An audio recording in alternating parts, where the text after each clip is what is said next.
Hello friends, இன்றைக்கி பாம்பே அல்வா செய்வது எப்படின்னு பார்க்கலாங்க.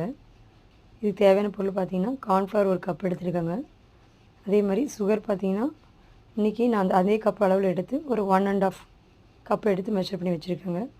அப்புறம் கேசரி பவுட்ரு கொஞ்சம் தேவைக்கு தகுந்த மாதிரி, வாட்ரு நம்ம தேவைக்கு தகுந்த மாதிரி எடுத்துக்கலாங்க. கார்ன்ஃப்ளவர் மாவு நான் எடுத்திருக்க அளவில் தண்ணி பார்த்திங்கன்னா நீங்கள் ஆட் பண்ணி தண்ணி லிக்விட் பதத்துக்கு எடுத்துக்கோங்க. நல்லா எடுத்து நம்ம ஊற்றி பார்க்கும்போது தண்ணி மாதிரி இருக்கணுங்க. ரொம்ப கெட்டியெல்லாம் கொஞ்சம் வாட்டர் லெவலிருந்து எடுத்துக்கோ கன்சிஸ்டன்சி இருக்கணுங்க.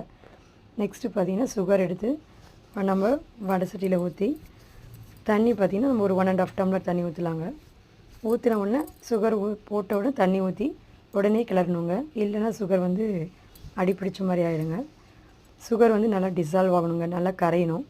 கரையிற வரைக்கும் நம்ம நல்லா சுகர் நல்லா கிளறணுங்க. சுகர் நல்லா கிளறிட்டு அந்த வாட்டர் நல்லா கலந்து கொஞ்சம் வந்து பபிள்ஸ் மாதிரி வருங்க.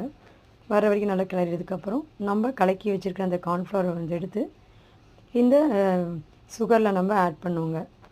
ஆட் பண்ணும்போது பார்த்திங்கன்னா நம்ம கை விடாமல் கிளறணுங்க. அந்த கார்ன்ஃப்ளவர் ஊற்றும் போது பார்த்திங்கனாவே உங்களுக்கு லைட்டாக கெட்டியாகிற மாதிரி தெரியுங்க. உடனே கை விடாமல் கண்டினியூவாக நம்ம ஒரு 20 மினிட்ஸ் அது 20 அல்லது 25 மினிட்ஸ் நம்ம கண்டினியூவாக கிளறணுங்க. உங்களுக்கு கிளறும் போதே தெரியுங்க, லைட்டாக திக்காகிற மாதிரி ஒரு ஃபீல் இருக்கும். அப்போ கிளறும் போது அல்வா லெவலுக்கு கொஞ்சம் ஸ்டேஜுக்கு மூவ் ஆகிட்டு வருங்க. அப்போ நம்ம கண்டினியூவாக கிளறிட்டே இருக்கணுங்க. அந்த பச்சை வாசனையெல்லாம் கொஞ்சம் போகிற வரைக்கும் நம்ம ஒரு 15-20 மினிட்ஸ் கிளறணுங்க. அதுக்கப்புறம் பார்த்திங்கன்னா நமக்கு கலருக்காக நம்ம கேசரி பவுடர் ஆட் பண்ணிக்கலாங்க. கேசரி பவுட்ரு பார்த்திங்கன்னா நான் இன்றைக்கி லைட்டாக மட்டும் ஆட் பண்ணியிருக்கேங்க. உங்களுக்கு எவ்வளோ தேவையோ நீங்கள் அவ்வளோ ஆட் பண்ணிக்கோங்க. கேசரி பவுட்ரு ஆப்ஷன் தாங்க. ஆனால் கேசரி பவுட்ரு போட்டால் தான் நம்ம இந்த அல்வாவுக்கு ஒரு கலர் கொடுக்குங்க. இதை ஆட் பண்ணிவிட்டு ஒரு 10 மினிட்ஸ் மறுபடியும் ஒரு கிளறிட்டு அதுக்கப்புறம் பார்த்திங்கன்னா நான் நெய் ஒரு 3 ஸ்பூன் ஊற்றி அடி பிடிக்காமல் இருக்கிறதுக்கு நல்லா கொஞ்சம் ப்ளஸ் ஸ்மெல் நல்லாயிருக்கும், டேஸ்டியாக இருக்கும். அல்வானாவே நம்ம நெய் ஊற்றுவோம், அதுக்காக ஊற்றியாச்சு. அதுக்கப்புறம் பார்த்திங்கன்னா என்கிட்ட இன்றைக்கி நான் முந்திரி போடலைங்க. நான் பாதாம் குழந்தைங்களுக்கு நல்லதுனால பாதாம் இன்றைக்கி நான் யூஸ் பண்ணியிருக்கேங்க. நீங்கள் வந்து கேஷ்யூ நட்டு, திராட்சை, பாதாம் என்ன வேணுமோ நீங்கள் அதை யூஸ் பண்ணிக்கலாங்க.